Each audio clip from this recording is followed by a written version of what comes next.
If you like this video, make sure to subscribe to Downfall Network for more cool content.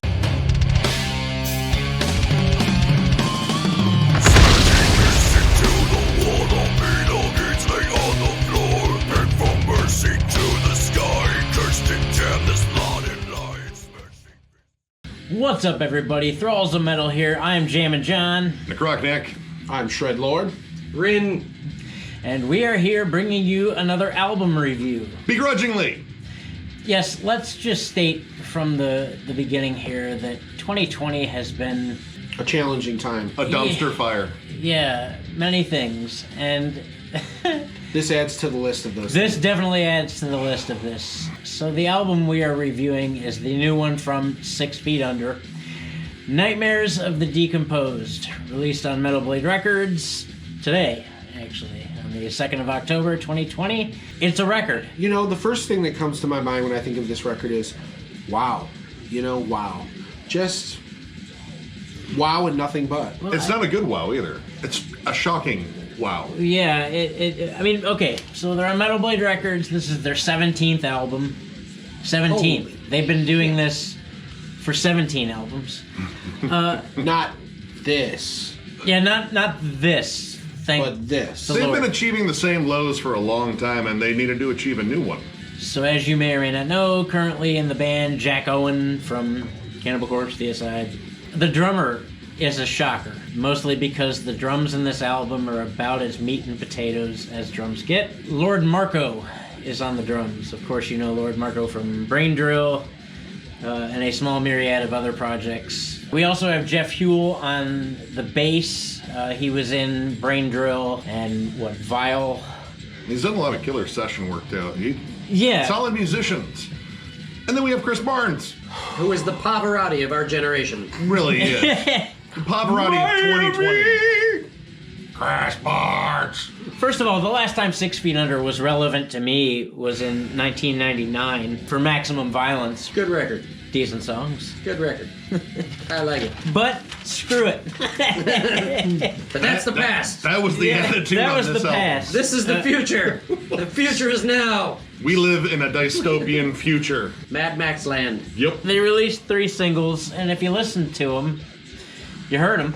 They were real. There's guitars in them and some bass. They were bad vocally. Drums, There's too. vocals in those songs as They well. were bad. Oh, So my we have the God. first song, Amputator, which I believe was their first single. Yeah, that was the first one I heard. It's one of the better ones. It's musically, it's one of the better songs. The opening riff is thrashy. Yes. Yep. Sorta sounds like death metal. There's really not a lot of high energy stuff on this, and it's kind of odd that you don't hear high energy again until the last track. Yes. After you've already suffered through about 40 minutes of music. Where there's like no energy. Weed makes you sleepy. It does. Chris Barnes.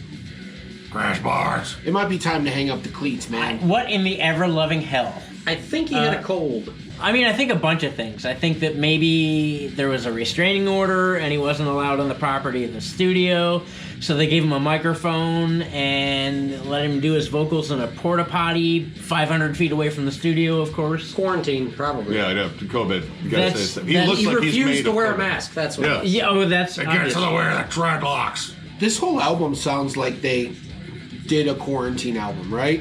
The instrumentation is different production-wise from track to track. The production's different from track to track sometimes. Yeah, dude, Yeah. when you get towards the back of the record, if you're still alive by the time you get to the back of the record, Balls. it gets Yep. Yeah, it gets even muddier than it already sounds. How could you let a record that sounds like this leave the studio? Like nobody said, "Hey, Chris, This isn't. You want to do that again? this is Oh, nailed it first try. yeah." Dude, he sounds like Animal from Dr. Teeth and the Electric Mayhem. It sounds like they made him do jumping jacks inside of a meat locker before all his vocal takes, after he smoked at least a pack of Cools. He sounds so dry. There's nothing on his vocals, no real layering or anything, no reverb. It's just It's so Barnes rough. in the raw, and Raw. it shouldn't be. I think he had lycanthropy. Laryngitis. Lycanthropy's a good 6 feet under song. Yes, it is. Yes, it is. Yes, it is. Yes, another good. Laryngitis is not a good 6 feet under song. They haven't written it yet. You don't know. Laryngitis. But then as we move on in the record, the song "The Rotting." Okay, look. The squeal sounds like Gollum squeezing out a turd. What in the blue hell? I don't. I couldn't do it. I'm laughing now thinking about it. Right. You know what? I laughed really hard. Well, I shook my head a lot, just because I felt bad for everybody on this album. It sounds like a gremlin passing a kidney stone. Yeah. It's bad. Like, no one told them, hey, maybe don't include that. They're like, no, good job, Barnes. Oh, I don't have the heart to tell them. Have you ever wondered what an Ewok sounds like when they shove a twig up their ass? That's That one. it. Yeah. It is the most hilarious, but also off-putting. It's painful. It really, it sounds like it's It's painful. embarrassing for him. I I feel embarrassed for him. I really do. Yeah. But like, how would you ever let that like That's what I'm if you saying. wrote such an abomination? How could you not look at yourself in a mirror during any time of that and Be honest with yourself. and right say be it's honest not with good. yourself and be like, dude, no. I honestly feel like this whole album was disjointed. Yes. This whole album's disjointed. It was shoddily put together as far as just like copy paste riff here, cut out a section here. It felt very underdeveloped. They could have taken a lot more time and developed these into halfway decent songs, but they chose not to, and it shows in my opinion. And then the vocal performance of Chris Barnes is beyond terrible, to the point where you can't take anything else that's going on seriously because you're waiting for the next time that you're going to bust a fucking gut listening to this guy. It sounds like a Care Bear Honestly, orgasming. You know, I haven't heard a vocal slaughter this bad, in my personal opinion, since I heard the Danzig cover album. Yeah. Oh, yeah. yeah. No, Listen that's to pretty Danzig doing Lord of the I don't Flies by want to Aerosmith. again. Both are equally bad. So I don't understand where the thought process was that this was a complete and done album and that this would be something that would appeal to the fans. I just think we kept looking at each other going, this is real? How many fans do you right, think like- they have? All 13 of their fans are going to be really disappointed by this. That is a reference to one of their I was albums. gonna say. It is right. There's got to be a reason for this. There has to be. It was either contractual obligations, somebody owed somebody money. If it's a contractual obligation and they wrote this as a terrible fuck you album on purpose, then you're geniuses. Right. Maybe it's And if the that's rock and roll swindle. yeah, right. And if that's If it's the for logic the old behind rock and roll swindle, then my hat's off to you. right, what a troll! Because What a troll! Oh and, my God. and we like trolls around here. Yeah. But if this was serious, man, Oh. like let's do a self-examination here. I mean, honestly, what are we doing here? My What are we thought doing? is he and Brian Slagle, Metal Blade exec, you know, he's a huge promoter of all things metal. He found pretty much Cannibal Corpse and made him a giant death metal band. Maybe he's still, you know, super tight with Barnes and was like, I kind of owe him. He helped our label. Shit, this sounds bad. right. Check's gonna clear though, right? Check better clear. I'm really hoping Jack and Jeff and Marco, and there's another guitarist on there who used to be in Cannabis Corpse. I Yeah, think his name Ryan. Ray. I hope you all get paid. Yeah, just get paid. Ray Sui Sweet. Ray something. I'm of the opinion I think the vocals may have been recorded before any of the music was, and then they kind of just spliced them in, which would explain why some of the cadences are so Terribly damn off. off. It's like 3 songs going like, Well, they find the beat, find the Yeah, one, find like- the one, find the one. like they either recorded this record without a click track, or everybody got a Probably click was no track click. except for Barnes, who need a click track. Barnes doesn't need click tracks. Barnes no click. he was too stoned to drive. He called Jack Owen on his cell phone and he said, "I have lyrics." And then before Jack Owen could say anything, writing. right, he just spoke him into the phone, and they were like, "Good night." blood. Get high. My drink blood. Get high. I think I'd rather hear the fans sing it back than Barnes. All 13 of them. Sometimes songs just quit on here too. Did you Yes. notice that? Yes, they just They- cut they out just- out of just nowhere. And we're done. Fuck it. That's I mean, fuck it is pretty much the feel on here. If this album had a motif, it would be fuck it.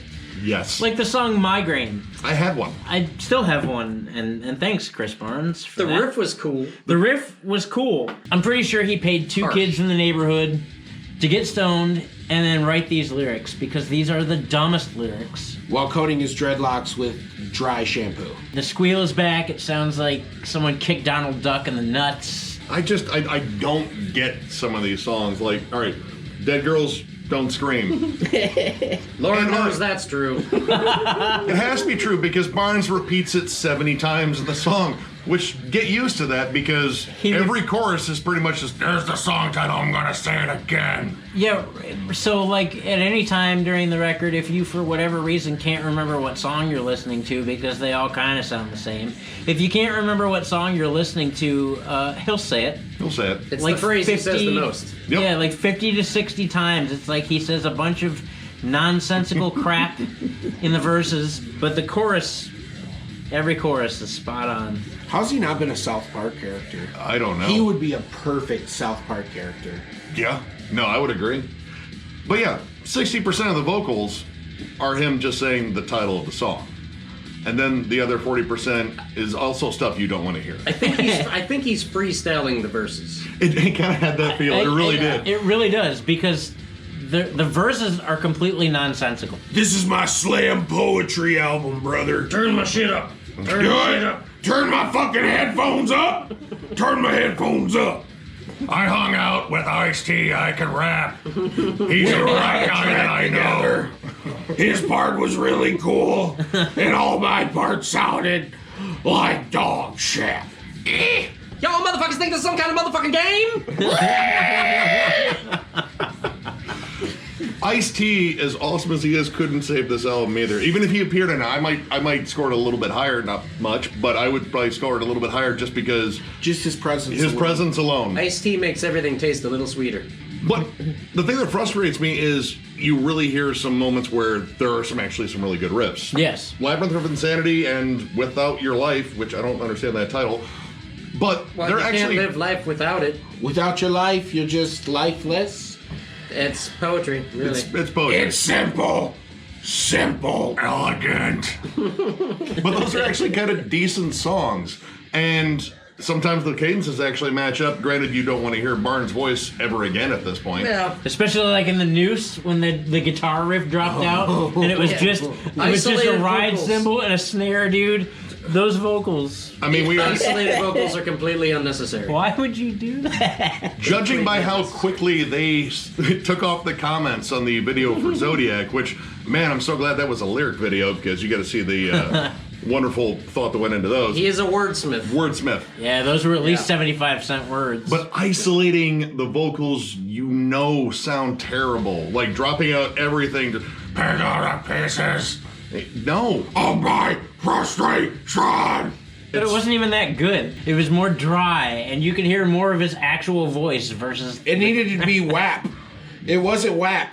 It was drier than the fucking Sahara. It was dap, dry, as per. This album is just a mess, and I have more questions Then answers. than answers after listening to this twice. Yeah, we listened to it almost twice in a row. I don't know why. I really One time was enough. because It might have gotten better. Might have because well, because yeah, I wanted to know because the first 3 songs were a complete abomination, and I wanted to know if maybe the rest of the songs were a complete abomination. And there were a couple of saviors, but even then, Jack Owen has some cool solos. this album. The solos are good. Yeah, Jack Owen's the best part of the album. This album would be not bad if it was instrumental, if it was just like instrumental, simplistic groove rock. But they also needed to complete some thought processes too. Agreed. Yeah, I mean, Agreed. There were plenty of riffs that could have been expanded or things could have been added. The composition, a lot more thought could have been put into it. And all these dudes are such great musicians too, which Right, is why which is- I'm further baffled. Which is why like, we have more questions than answers. Yeah. But I like this theory that it's kind of this like subliminal fuck you. maybe. maybe. I don't know. I hope so. I really do. Because this is a masterpiece if that's the case. Yeah, if this is a troll album, this is the best, maybe the best album ever released. Really, that brings us to the end where we have to rank this. Now, me personally, I've been through a bunch of ideas. I wanted to give it 3 frogs out of a fruit salad. because that doesn't make any sense. Much like the album. I was also going to give it a rag in a busket, but I will give it 1.5 stars. And here's my 1.5 star explanation. 1/2 star completely is for Jack Owen. Thank you for doing this, and I'm so sorry. He got paid. Maybe. If the check didn't bounce. Well, The other 1/2 star is for the rest of the musicians and Marco. God, man. Why? he got paid. And then the remaining 1/2 star, the third 1/2 star, goes to Ice-T, who was not on this album. But the thought of him being on this album made it cooler, even though he wasn't on the album. So, Ice-T, thank you, and sorry. I'm gonna give this 1.5 stars as well. How about a rag in a busket? No, I am gonna say that this is the death metal album of 2020 because this year sucks. Oh my god! And this is the perfect amount of suck for it. This is the worst thing I think I've listened to this year, and I've listened to a lot of music, but this is. What about Lord Vampire? I listened to that last year. Oh, that was last year. Oh, good. Ha-ha-ha. Oh, good for you. But yeah. Lord Vampire isn't 6 feet under as far as terms of success. Yeah. 6 feet under didn't have an excuse. This is a notable brand in death metal, arguably. I mean, I think Wikipedia lists 6 Feet Under as the 4th best-selling death metal band ever. oh man, Are you- that's really? also kind of sad. I have to double check that, but I'm pretty sure that's what it says. But yeah, this is uninspired, poorly mixed. My God, Barnes. Dude, if that's all you got left in the tank because you've shredded your vocal cords, man, maybe it's time to hang it up because Do podcasts. do podcasts. Do something else in metal because if that's all you got, then that's terrible. It sounds awful, man, and it sounds like you're hurting yourself for a really terrible album. And I'm sorry for anyone else's names that are associated with this album because it's bad. It's Maybe that's what Drink Blood Get High was about. Maybe it's the fact that his vocal cords were bleeding, there was blood in his throat, and he thought, well, what am I going to do? Guess I'll get high, because who cares then? But the formula's not working. You know, I understand sometimes you gotta risk it for the biscuit, but this biscuit is stale and covered in man seed. It's god awful, and you don't want to bite. It is incomplete production. It is laughable vocals that I cannot believe are coming from a band of this stature. I haven't laughed this hard in a while, to be It's a honest with you. goddamn parody. And for that reason, I'll be slightly kinder than these two gentlemen, but I'm only going to give this 2 out of 5. That's not much more kind. It's a little bit more. I'm a 6 Feet Under fan. There's no 12-step program for that. There is. I'm also an alcoholic. Their first 4 albums are good. I enjoy the cover albums because they're goddamn hilarious. Yep. Death Growls Smoke on the Water, I'm in. I don't know why, but let's go. It is hilarious. Music is very subjective, but ultimately, it's a form of entertainment. How much did you laugh during this? A lot. A lot. Are you not entertained? Wow, dude. This is entertainment. It's not musical. No. It's very little music involved. But it is goddamn-tainment. It is. It's a car wreck. And Chris Barnes is, he's a legend. Kinda, sorta, someone's mind. Ooh, maybe. I don't know. After this performance, man, I don't think his name alone is going to be worth getting him into a dive bar. Chris Barnes! I'm Chris Barnes, like, It's go. like watching a comedy or something, like, you see him, like, I'll scream along. What was the song? Drink Blood, Get High. Drink Blood! Let's do it, Chris. Take me on the fucking journey. I want to see where you think you are. I've seen 6 Feet Under twice. The first time I saw 6 Feet Under, they opened up for Hatebreed. And Chris Barnes, after their set, bummed a cigarette off of me at that show. How appropriate. Awesome. How appropriate. So he owes you a cigarette. He owes me a cigarette. Chris Barnes, if you can see this, you bummed a Camel Wide And off if he of me. sees this, he's probably coming after all of us. Not me, because I give it 5 out of 5. Best album.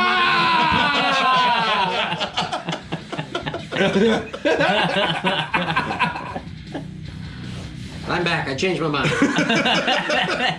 2.5? Because it was entertaining. I don't know. A 2. From a comedic standpoint, this was 11 out of 10. Yes. From an album standpoint, But it's got a rag and a buster. Maybe he was doing it on purpose. I doubt it. I don't know. We don't know. I'd like to know. We'll never know. The album ended abruptly twice. Twice. Yep. It's like that moment where you think the killer's dead and they spring up for one. I'm still alive. Oh shit, a shotgun. I don't know. It's fun, I guess. So, that brings us to the end of our lovely review series for the new 6 Feet Under. Don't come after us, Chris. If you guys like what you saw, please Hit the like and subscribe. Hit the notification bell, dingy bell. Let you know when we put out stuff, and we do it all the time. all the frickin' time. When you hit the bell, it goes. No, it wasn't even that. It was more like, there it is. And as final, a disclaimer to yes, you, Chris Barnes. Your early stuff in Cannibal Corpse is cool. Legendary. However, maybe we need to rethink this one, okay? Yeah. All jokes aside, all trolling aside, you know, mad respect, but maybe you need to take a look in the mirror on this one and reevaluate the situation. So let's come back stronger next time, kiddo. Good game. Catch you guys later.